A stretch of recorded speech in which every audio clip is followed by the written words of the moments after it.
in the home clubhouse. Being more efficient is always a goal of a starting pitcher. You know, go as far as you can, for as long as you can, and tonight that wasn't the case. Well, Major League Baseball has released the schedule for next season. Some of the highlights for the White Sox: they will open at home against the Twins on March 31st. Make sure to bring your parkas. Once again, the Interleague Series against the Cubs will be played on 4 consecutive days in May. And the White Sox will get the Dodgers and Giants in interleague play. That should be interesting. How about the Cubs? They also open on March 31st in Pittsburgh. The home opener will be April 4th against the Phillies, probably still managed at that point by Ryan Sandberg. Cubs will play the Yankees in New York in April. And Joe Girardi's team comes to Wrigley Field for a rematch in May. Cubs also will pay a visit to Fenway Park to take on the Red Sox in late June. So some interesting interleague series for the Cubs. And it's time to check out tonight's Country Financial top performers. Angels slugger Mark Trumbo, a huge night, 5 for 5, 3 doubles, 5 runs scored against Toronto. Jason Worth, he only had 3 hits, including a homer for Washington. And former Cub Alfonso Soriano makes the list. He blasted a pair of homers as the Yankees rallied to beat the Orioles. Change of scenery. Wow. Pretty well for Sori, didn't it? When is he going to cool down? I guess never. Since the Blackhawks will no longer see their longtime rival Red Wings several times a season within divisional play, perhaps it's fitting the White Sox chose tonight's matchup with Detroit as Blackhawks night, but it was also the last night they could do it before the Stanley Cup champs amazingly report back to work tomorrow after the shortest offseason in NHL history. I feel great right now. I think our whole team's excited for this season. Obviously, it was a pretty short summer, but I think everyone enjoyed themselves and are ready to get back to playing hockey. Believe it or not, the Blackhawks are back. 2.5 months after lifting Lord Stanley, training camp begins Wednesday. And despite the short layoff, the champs say don't look for a slow start. We kind of learned our lesson from the last time. You know, we didn't have the start we really wanted, and I think everyone's professionals about it, and the experience that we have, I think we'll be good. They've had enough rest to get back into the swing of things here, and I've talked to Patrick Sharp yesterday. They've been skating for a month already, so that was surprising to me. I thought maybe the last 2 weeks they've been skating because of the short summer, but they've been training hard, and Sharpie said they've been on the ice for the last month or so. It's been good. Crawford's performance last year earned him a 6-year contract extension, and he's glad the potential distraction is out of the way. It was really important, I think. I wanted to stay in Chicago, and you know, the negotiations went perfectly. We were both on the same page the whole time, and I enjoy the city, I enjoy teammates and the organization, so I'm really happy to be back. The goalie summer has been a hectic one. Besides the new deal, he got married and is busy talking to a lot more Blackhawks fans around the city, now getting recognized wherever he goes. Again, noticed a little bit more. There's always been a good buzz for the hockey in Chicago, but now I think even more that the team's won in the 2 in the last 4 years. The regular season kicks off October 1st, and the Blackhawks raise the banner at the United Center. Then after reporting tomorrow and taking physicals, they'll ship off to South Bend, get back on the ice for the first time since that cup clincher Thursday at Notre Dame to begin a 4-day camp there. They then travel back here for the annual training camp festival Monday night. Preseason opener a week from tonight versus those Red Wings. A week from tonight? A week from tonight. Oh. And we'll air the second game a week from Thursday against Pittsburgh. 6th and final preseason contest Saturday the 28th at the United Center here on Comcast Sportsnet against Washington before the banner raising when the Caps come back for that regular season opener just 3 weeks from tonight. Unbelievable. Wow. And it is football season. They played 1 game. Jay Cutler getting very favorable reviews for his performance in that come-from-behind win over the Bengals. But you know what? If you're a fantasy football player, Cutler's 242 passing yards and 2 touchdowns, well, rather pedestrian. With more on how the Bears stack up in the fantasy game, we send it over to the Catman. Fantasy football is in high gear. We have Andy Behrens, Yahoo Sports fantasy football expert. Good to have you here. Let's start with the Chicago Bears. If you had to pick one player on the Bears you'd want on your team, who would it be?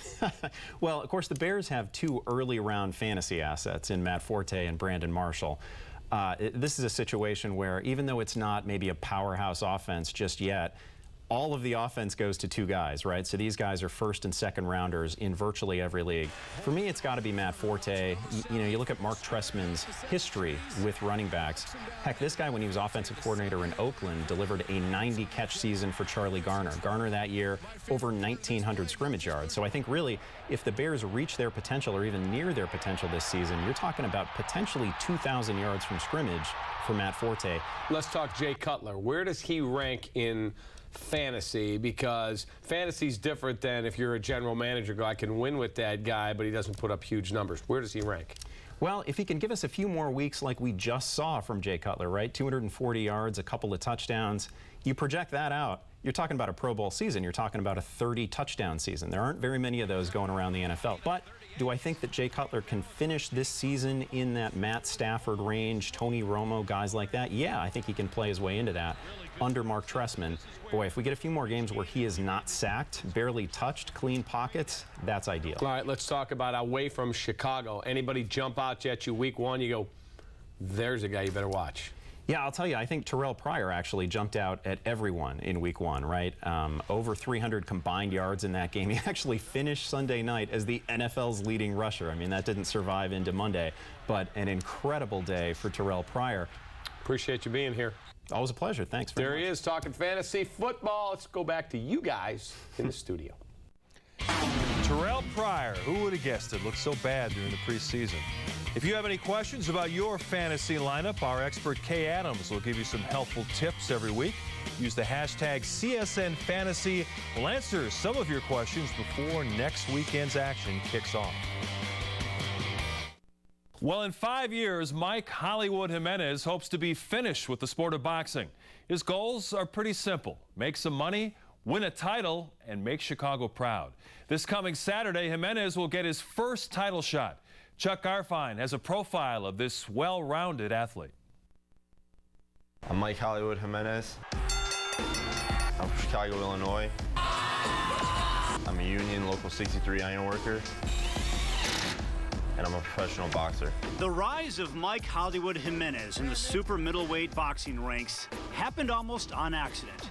After finishing his college football career, he got in the ring at the age of 20, and that is when the magic began.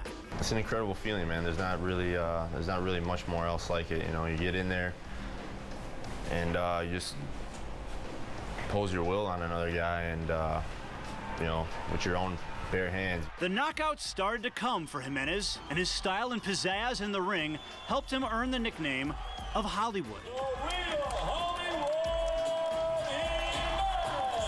I got quite the swag outside of the ring too, you know, but no, when I'm in there, you know, I just like to give the fans a show. I guess you could say it's kind of like a cape I put on, you know. I put on the gloves and I go to work.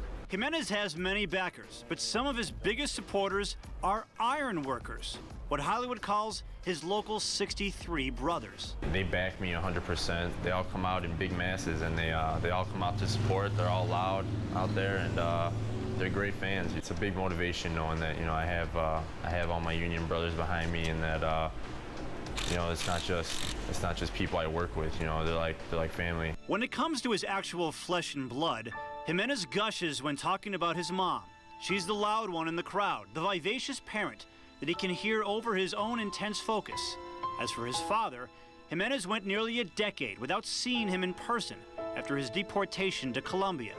Having his dad watch his career blossom over the internet has been a tremendous feeling, and hopefully one day Jimenez's father will be able to see his son in person in the squared circle. That'd be a big dream, you know.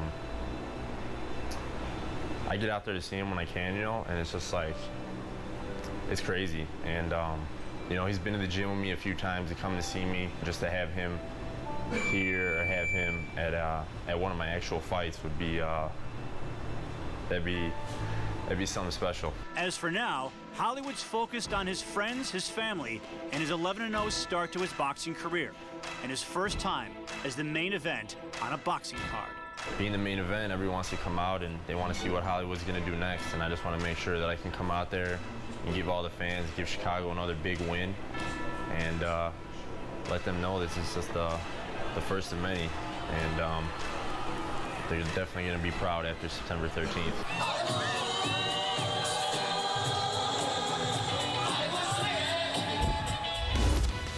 Thank you, Chuck, for that great story. Well, Hollywood loves to put on a show, and so does that guy, especially with the TV cameras rolling.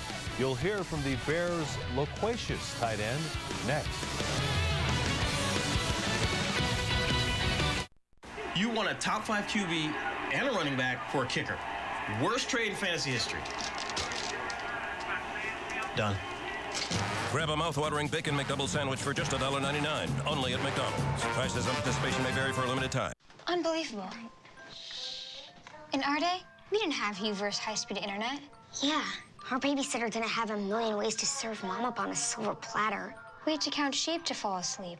And I always worried that I was creating an overcrowded sheep farm. In my head, never looked like that farmer took proper care of those sheep. Too much. A little. Connect all your Wi-Fi-enabled devices with Uverse high-speed internet. Rethink possible. Today, my journey brings me to Charlotte, North Carolina, where I spent the day with Geico driver Casey Mears. I told him the secret to saving money on car insurance. He told me the secret to his car setup. First, he adjusts his speed. And a quarter cup of pineapple juice. Or was that the secret to his barbecue sauce? Hey, secret sauce. Geico. 15 minutes could save you 15% or more on car insurance. Quiet on the set. Pick 73. What? It's a...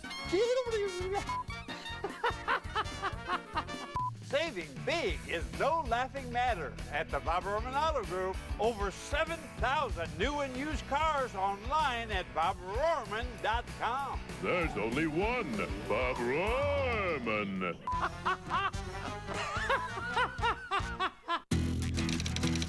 Cut the lights.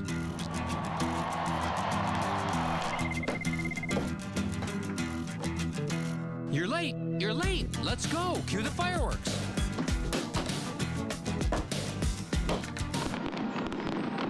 It's officially summertime, and nothing says summer like fireworks. Join us every Friday night for an amazing post-game fireworks show. It's fun for the whole family.